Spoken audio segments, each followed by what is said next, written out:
And we are back with the Sports Bag Bros podcast on a Monday.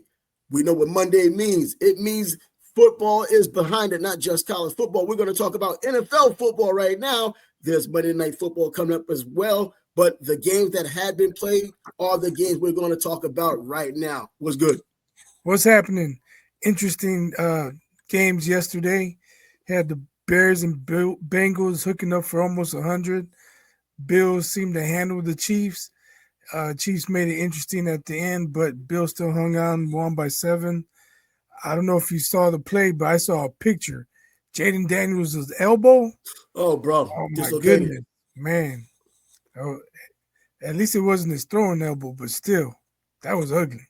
See, the reason why I knew that when it happened is because Leon Washington had the same thing at Florida State. He was about to do a punt return. Then someone came and cut him low. He braced himself, dislocated his elbow. I knew immediately it was a dislocation. And he never had injury like that before. So when he went down, it was against North Carolina. When he went down, you can see he panicked in his face. And he was like running to the sidelines like, yo, look at this, look at this. And he was out for a while. But yeah, it's going to be something, that elbow.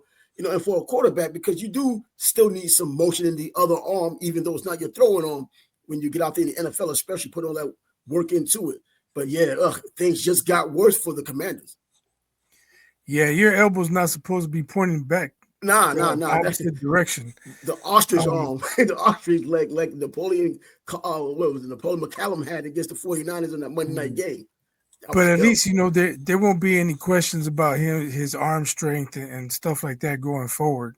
He'll just have to build up strength in his off-throwing hand. But good luck to him. Looks like the Commander season is done. Oh, there goes my pick, even though it was kind of a forced pick because I was trying to come up with a team. I was like, nah, the Commanders, they probably go to the Super Bowl. Yeah, but the team you wanted to pick, they lost to the Panthers. Bro, you know what, though? I don't think we can sleep on the Panthers anymore.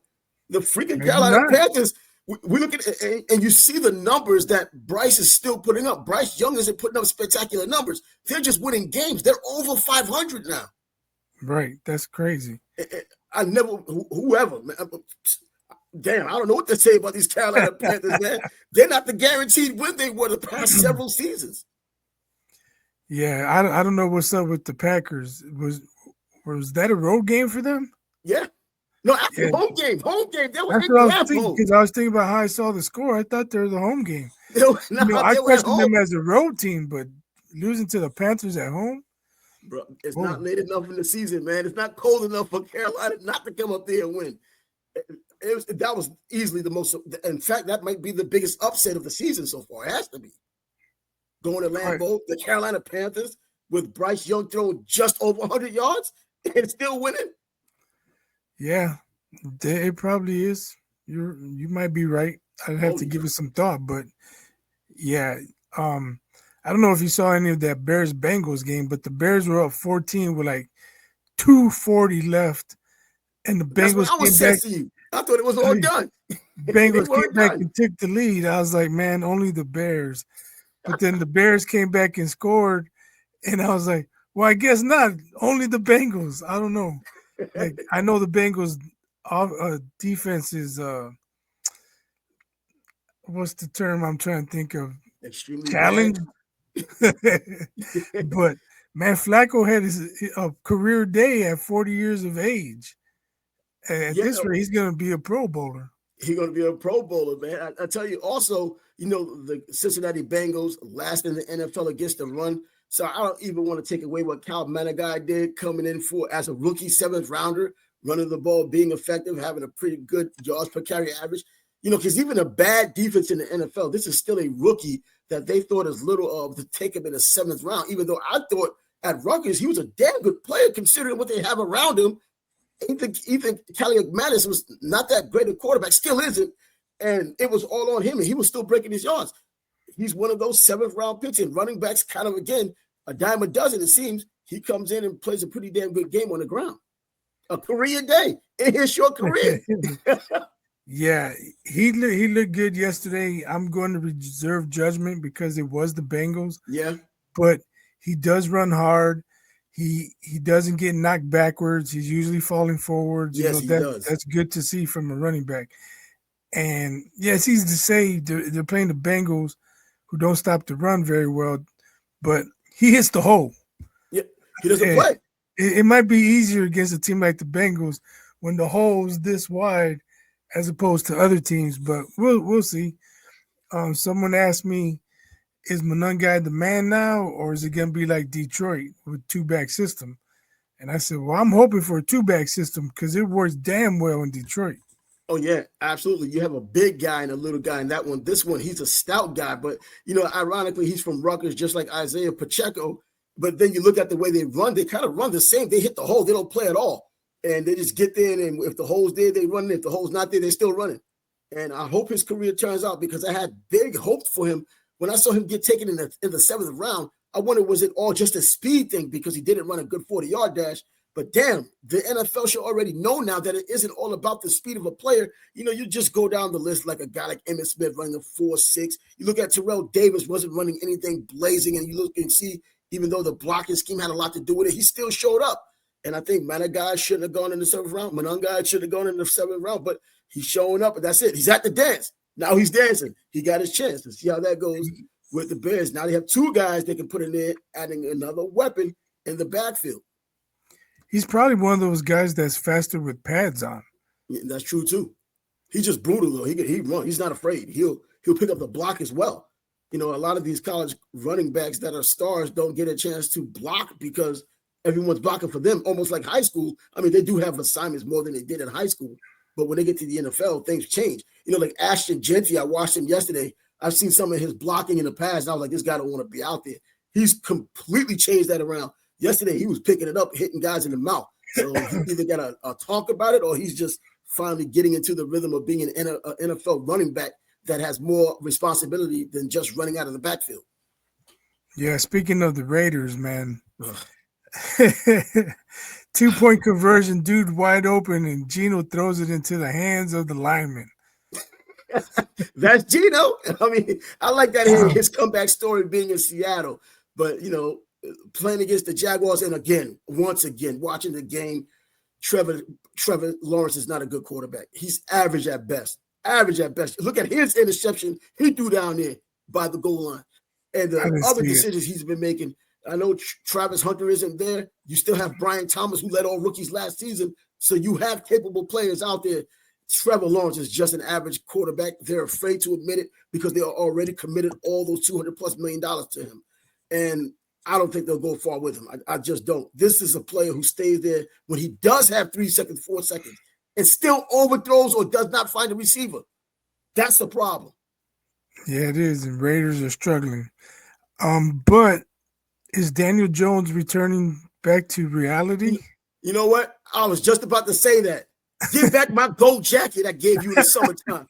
Come on, give back the gold jacket. The jig is up. The jig is up. They got jig is up. Shador got his gold jacket for being in the preseason. Daniel Jones started off hot as hell. I gave him the gold jacket because he deserved it. Give it back now. It has to go to the cleaners, and you might not get it back. But all the things we thought he might have done from the beginning of the season is what he did in this one game against the Steelers. Now, were the Steelers finally waking up and playing defense like Steelers defenses played? Or is he just showing, well, he's Daniel Jones again? Well, I didn't see much of the game, but I did see a couple. That game. It was down here. I did see a couple of poor throws, an overthrow, or an underthrow. I'm like, well, that's the Daniel Jones I remember. But you know what? The Steelers was coming after him. I mean, T.J. Watt, man, who gets away from that dude? I mean, he knocked the ball away one play. I mean, he was under the rest. Like all and Jonathan, Jonathan Taylor. So before we bury him, let's give him another week. Maybe absolutely. I'm just joking with that. Give the Steelers credit. Exactly. I want to give him.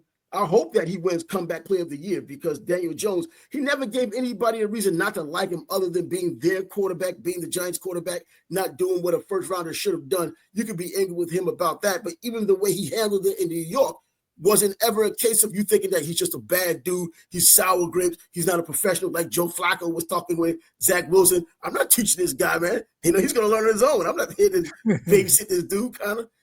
So Daniel Jones, I hope he still has time in being in the AFC South. He probably has time to still get player of the year or comeback player of the year. The Jags aren't anything special. We now know what's going on in the Texans.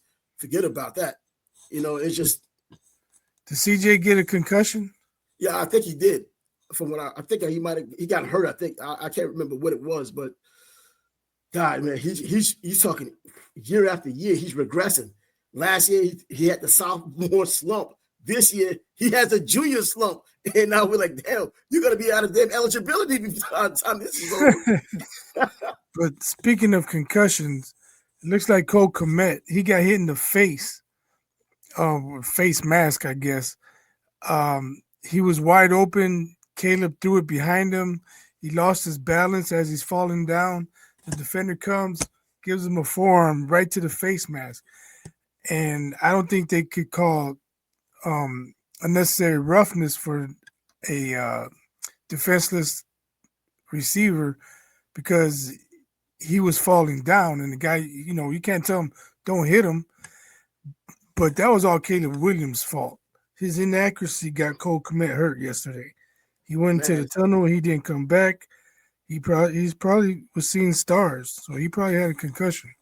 So I didn't see that, and so if you watch the game, obviously you see that Caleb Williams is still. Yeah, Chase Daniels ain't going to show you that because he's saying Caleb's doing wonderful things and this and that. Meanwhile, dude running wide open in the back of the end zone. Caleb doesn't throw it to him. Throws it behind Cole Kmet. He gets injured. Throws it 2 yards over Dunze's head. They don't get the first down. If it wasn't the Bengals yesterday, they would have gotten their ass whipped. Well, you know what? The NFL is difficult enough to try to win in the NFL. But hey, your rookie finally was found yesterday and made a big play. You're tight end. He got two touchdowns. You know what I'm saying? And the one that really mattered, breaking that big run, and he was running digging when he was running. So finally, an appearance by their first-round draft pick. He actually is on the team this season, and they decided to use him in week number 9.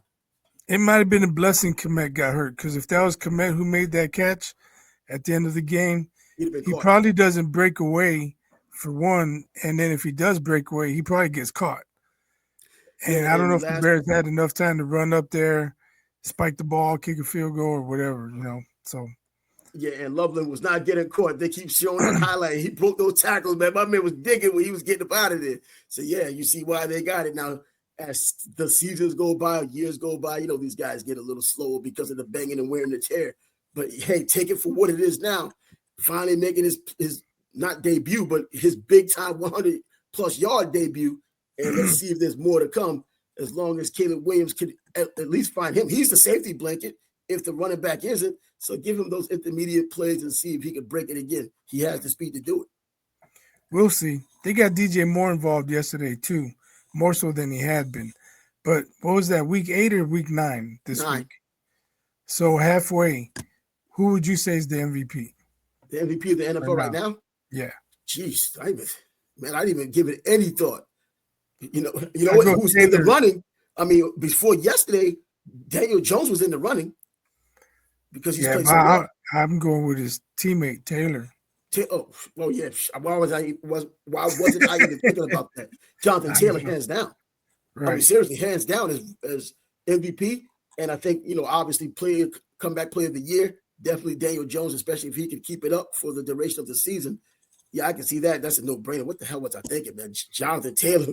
And this is a guy I thought he's okay, man. He's okay. Another Wisconsin running back. He'll be serviceable. That dude's an elite running back. Yeah, he's been balling. And when he's healthy, that dude's just not close to unstoppable. He's just that kind of player.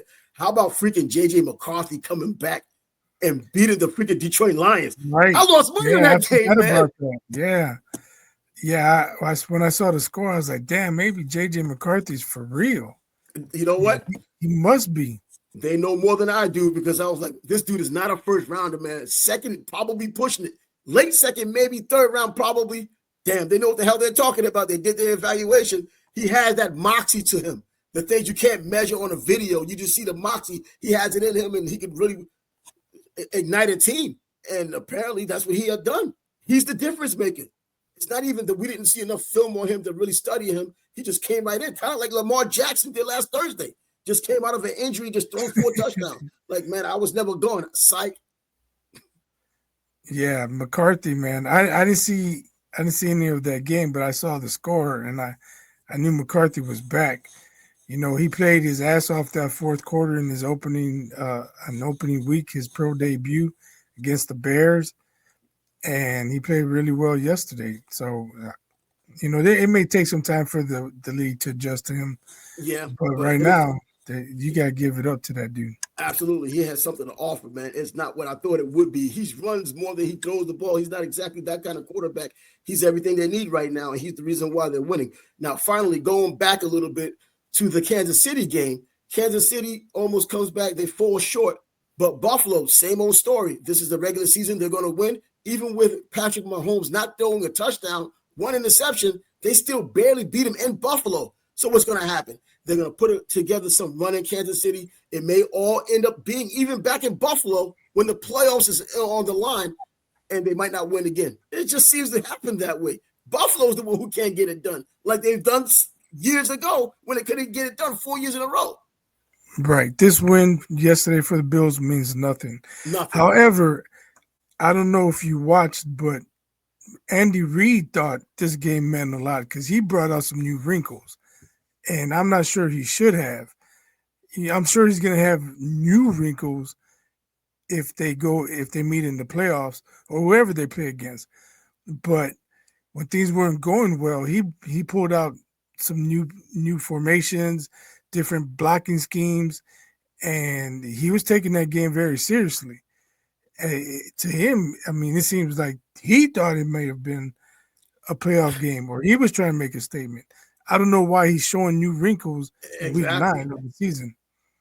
Somebody with the rings he has going into the Hall of Fame, like he will go, you would think that a game like this, you know what, you take it as it comes, but it's really serious when it's serious, and that's only the playoffs. And he's always come out on top, especially against Buffalo during that time.